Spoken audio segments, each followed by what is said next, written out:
The sun had just begun to set, casting long golden shadows over the quiet neighborhood, as Malcolm Tate carried 2 grocery bags up the cracked sidewalk leading to his front door. The evening air was thick with the smell of barbecue drifting from a nearby house, and the sound of kids laughing somewhere in the distance made him pause for just a second. It was the kind of peace he had fought for overseas, and the kind he rarely found anymore. Malcolm adjusted the bags in his grip, his fingers brushing against the fabric of his Marine Corps hoodie, the one that still bore faint traces of desert sand from deployments long past. It was the only part of his service he had left that the world hadn't taken from him. That's when he saw the blue and red lights flashing against the houses down the street. His stomach tightened. Hello, Mr. Pictures here. And before we continue with the story, please subscribe to the channel, as it would allow me to continue with these stories. Thank you. Now back to the story. The squad car rolled up behind him, tires crunching against the pavement. The second Malcolm turned around, he knew exactly what was coming. Sergeant Kevin Dorsey. The man stepped out, his posture rigid, eyes scanning Malcolm like he was a threat. He was big, broad-shouldered, the kind of guy who carried himself like he owned every street he patrolled. Malcolm had seen men like him before, the ones who looked at people like him and saw only a problem to be handled. Dorsey's partner, Officer Jake Miller, a younger, nervous-looking cop, stepped out a second later, his hand hovering a little too close to his holstered weapon. Malcolm stayed still, bag still in hand, his heart already hammering against his ribs. It didn't matter that he had done nothing wrong. It never mattered. Dorsey took a step forward, the streetlights casting his shadow long against the pavement. "What are you doing here?" Malcolm clenched his jaw. "Walking home." Dorsey tilted his head, as if that wasn't an acceptable answer. His fingers tapped against his utility belt. "This your house?" Malcolm exhaled slowly, forcing himself to stay calm. "Yeah, right up there." He nodded toward his front door, barely 20 feet away. Dorsey's eyes didn't move from him. "Let me see some ID." Malcolm stared at him. "For what?" Dorsey took another step closer. "I don't like your attitude." Malcolm fought the urge to laugh. This man didn't like his attitude. This man had just pulled up on him for no reason in his own neighborhood and was now demanding proof that he belonged here. "I just came back from the store," Malcolm said, holding up the bag slightly. "You really think I'm out here committing a crime, carrying eggs?" Dorsey's jaw tightened. "Just show me the ID and we won't have a problem." Malcolm could feel the weight of history pressing down on this moment. How many times had this happened to men like him? How many had complied, only to still end up face down in the dirt? A breeze rolled through the street, but Malcolm didn't feel it. All he felt was rage, exhaustion, the deep bone-cutting tiredness of a man who had spent years risking his life for a country that still saw him as a threat. A voice cracked through the tension. "Malcolm?" Across the street, an elderly black woman stood on her porch, her wrinkled hands gripping a cell phone. Mrs. Daniels. She had known Malcolm since he was a kid, had sent care packages when he was stationed overseas, had hugged him when he returned. Now she was watching everything unfold with sharp, knowing eyes. Malcolm didn't turn his head, but he saw her lift the phone just slightly. She was recording. Dorsey's lips curled in annoyance. "I'm not gonna ask again." Malcolm let out a slow breath and reached into his pocket. His fingers brushed against the small leather case of his military ID, the same one he had carried since his first deployment. He pulled it out and handed it over. Dorsey didn't even glance at it. Instead, he stepped forward, grabbed Malcolm by the wrist, and wrenched his arms behind his back. Malcolm dropped the groceries, oranges spilling onto the pavement, rolling toward the curb. "What the hell are you doing?" "Resisting arrest," Dorsey muttered, clicking the cuffs into place. Malcolm's pulse exploded. "What arrest?" he barked, twisting in the cuffs. "I didn't do anything." "Stop resisting," Dorsey growled, shoving him forward against the squad car. Malcolm's vision blurred with rage, his breath ragged, his arms strained against the metal biting into his wrists, the cold steel pressing into skin that had once been tough enough to survive war, but apparently not tough enough to stop this. He could hear Mrs. Daniels shouting. He could hear the distant murmurs of neighbors stepping out onto their porches watching. But none of it mattered, because in this moment, he wasn't a Marine. He wasn't a man who had served his country. To Dorsey, he was just another black man in handcuffs. And that was all that mattered. As Dorsey shoved Malcolm into the back seat, Mrs. Daniels' voice rang out over the street. "The whole world is gonna see this." And she was right, because by the time the sun came up tomorrow, Malcolm Tate's face wouldn't just be on the streets of his neighborhood. It would be everywhere. The holding cell smelled of sweat and stale air, the overhead lights buzzing with a low hum that never seemed to stop. Malcolm Tate sat on the cold metal bench, his wrists still raw from the too tight cuffs, his mind replaying everything over and over like a bad dream. He had been through hell before. He had spent nights sleeping in a trench in the middle of a sandstorm. He had seen men die in his arms, had fought for every inch of his survival in ways most people could never understand.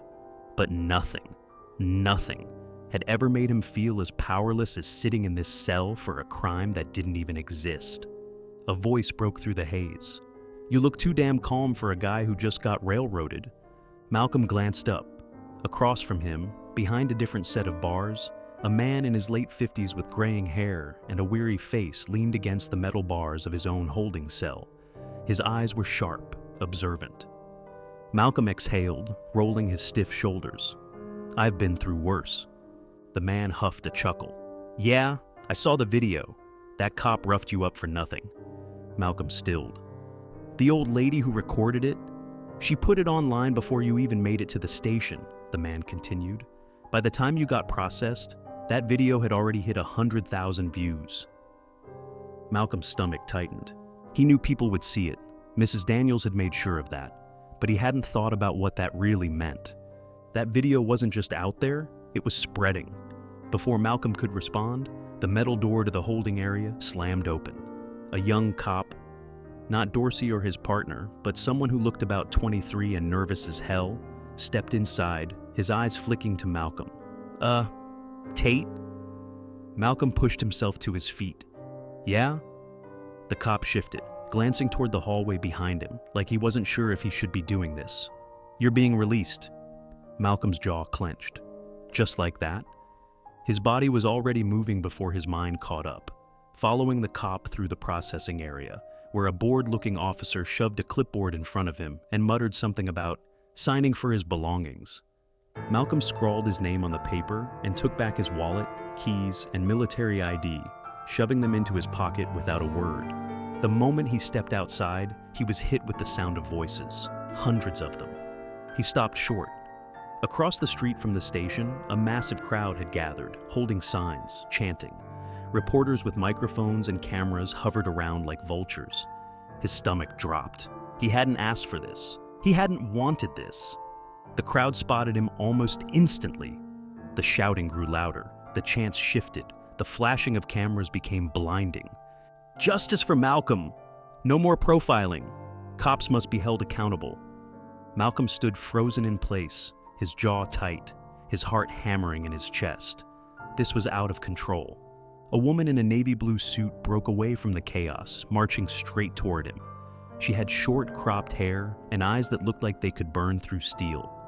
"Mr. Tate?" He nodded slowly. She held out a hand. "Jordan Ellis, I'm your lawyer." He blinked.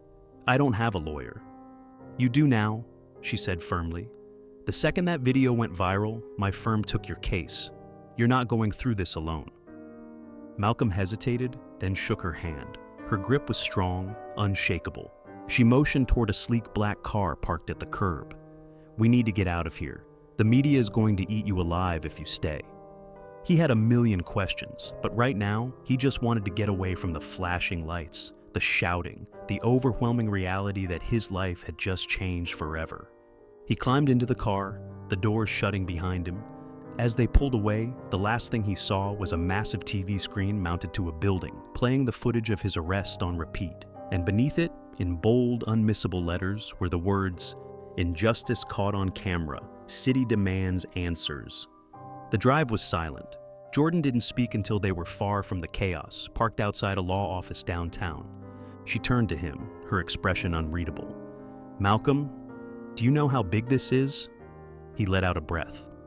"I didn't ask for this." "You didn't have to," she said. "The country picked up the fight for you."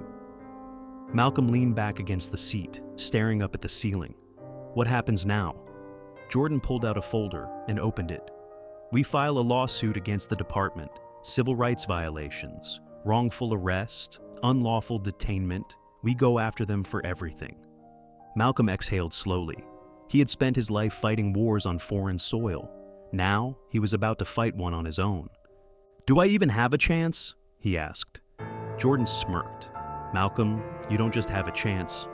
She turned her laptop toward him, showing him the news headlines. Officer under investigation after viral arrest.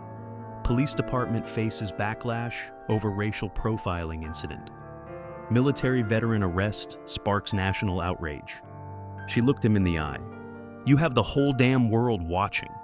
The city was on fire, not with flames, but with rage, with protests, with the weight of something that couldn't be ignored anymore.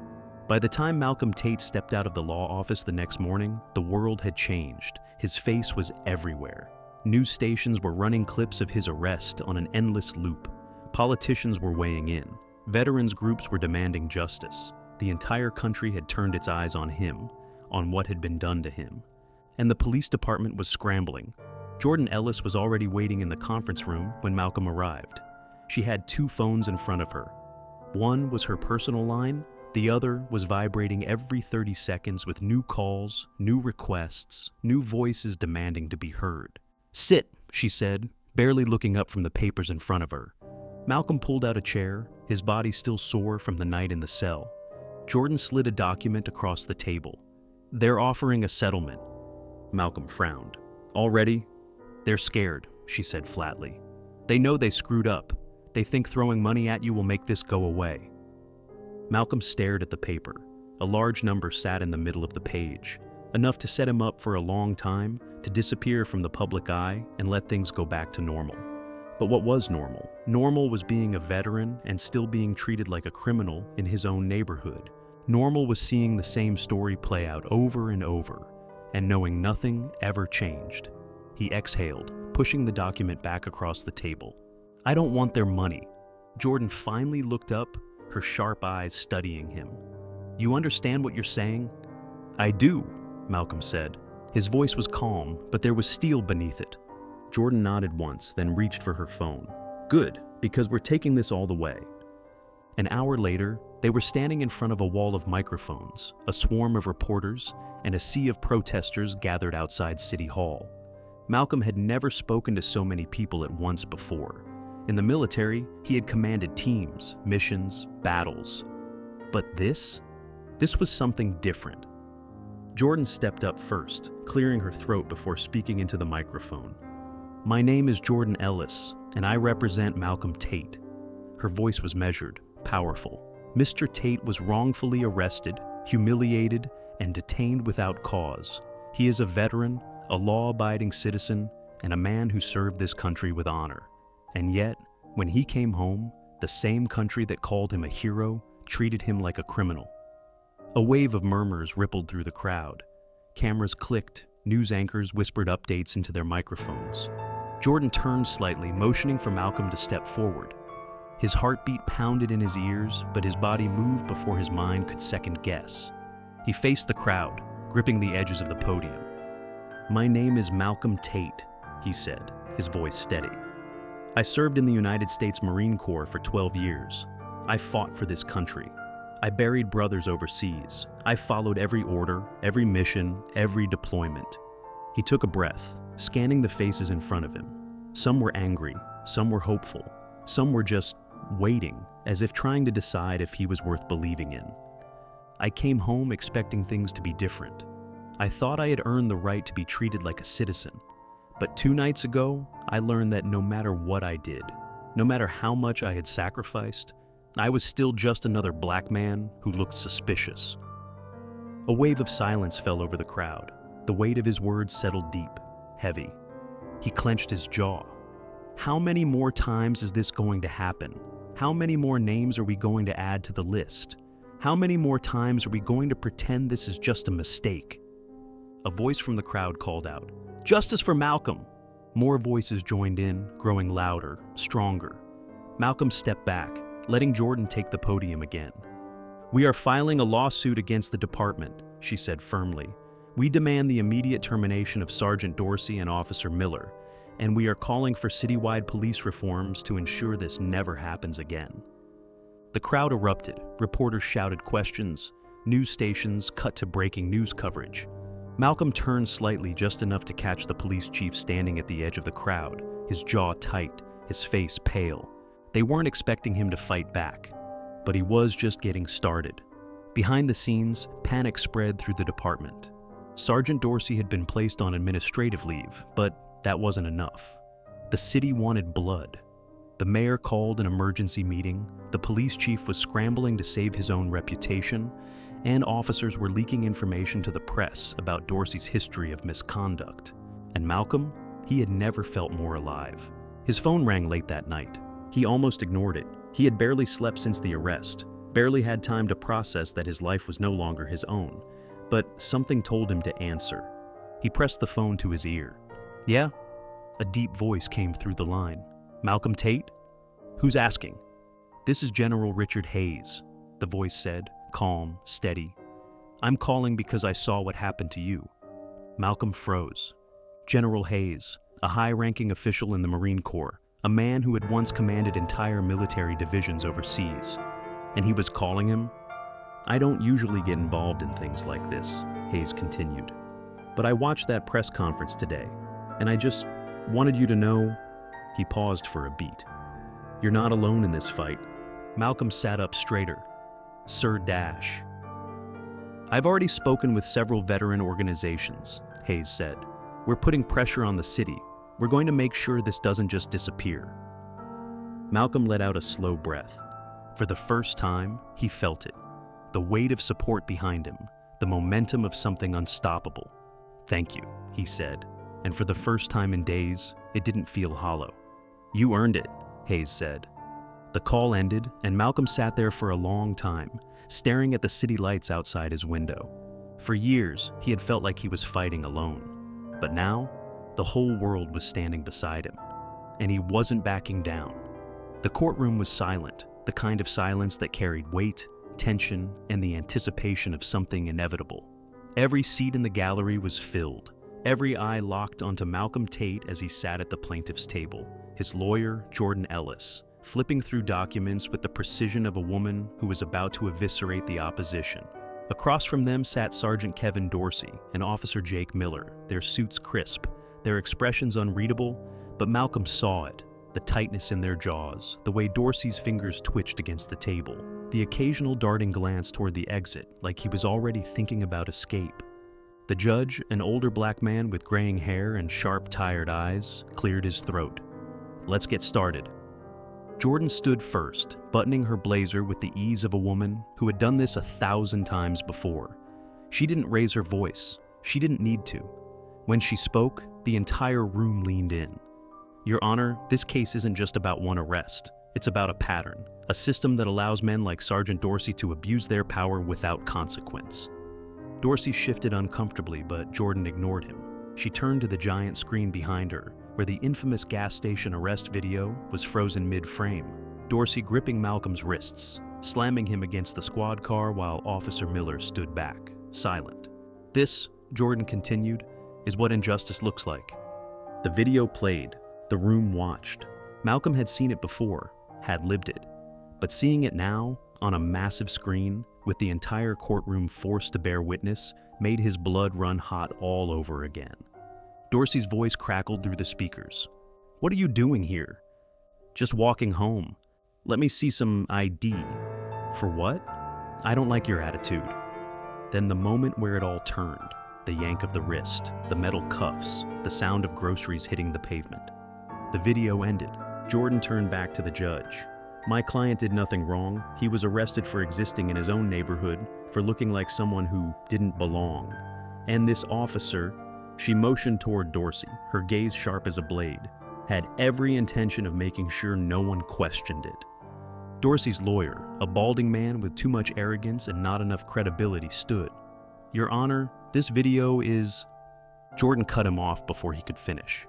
"Don't even try to argue context," she said coldly, "because what the defense doesn't want you to see is this."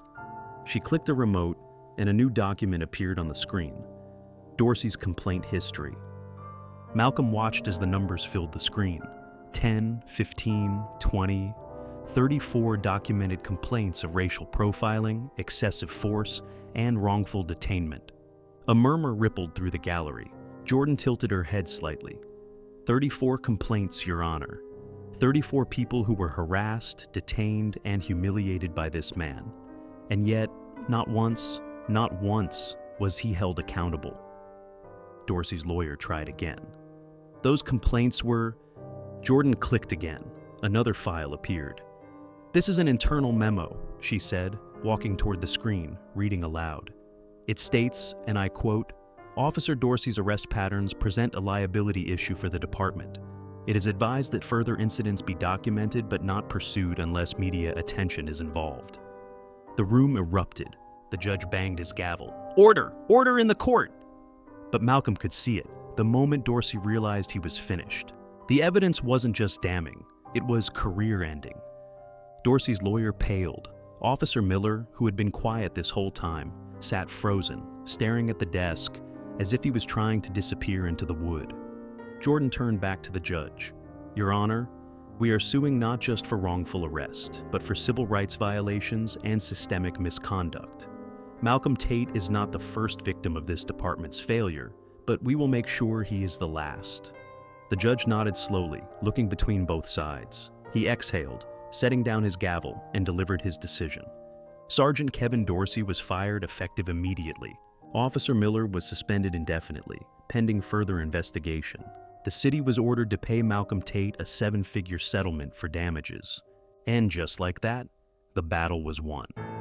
But Malcolm knew, even as he walked out of that courtroom to the roar of the crowd, that this was just the beginning.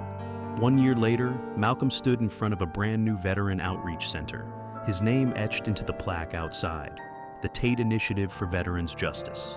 He never wanted to be famous, never wanted to be a symbol, but after what had happened, after everything he had fought for, he knew he had a responsibility to make sure that no soldier came home only to be treated like a criminal. Logan Myers, his old friend from the Corps, clapped him on the shoulder as they looked up at the building together. Not bad, Tate, Logan said with a grin. Didn't peg you for the leader type. Malcolm smirked, shaking his head. Neither did I. But here he was. Here they all were. And for the first time in a long time, he felt like he had finally won a different kind of war.